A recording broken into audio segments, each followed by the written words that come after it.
In a forgotten village, hidden deep in the woods, stood an old stone bell tower. No one had rung its bell in years. Only the wind would sometimes slip through a crack and make it gently chime. And right there, among cobwebs and crumbling stone, lived a very small ghost. His name was Fůfa.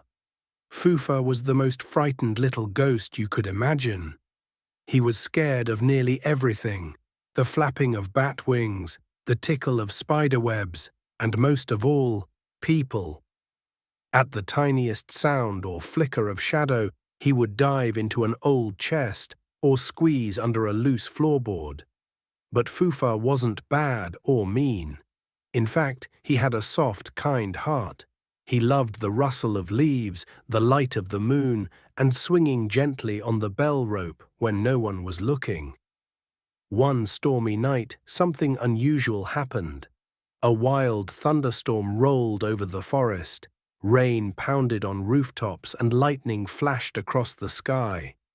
And in the middle of all that noise, Fůfa heard something. A tiny, trembling cry. Because the bell tower was the tallest thing around, the sound carried all the way to Fůfa's little ears. "It must be a monster," he whispered, trembling, "or a thunder ghost, or a flying storm gremlin." But then he gently placed a paw on his chest and whispered, "What if it's someone who needs help?" He took a deep breath, grabbed his lantern, almost as big as he was, and tiptoed down the creaky steps. Outside, the wind howled, trees bent and groaned, and the rain soaked everything. Fůfa was scared of every rustle and drip, but he kept going. At the pond under an old willow tree, he found a tiny, wet owl chick, crying in the mud. She had gotten lost during the storm. Fůfa knelt beside her, even though his knees were shaking. "Don't worry," he whispered, "I'll help you." He gently led her back to the bell tower and wrapped her in an old blanket made from bell ropes.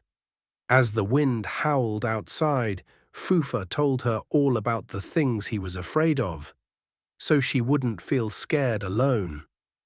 When morning came and the storm had passed, the little owl flew home to her mama.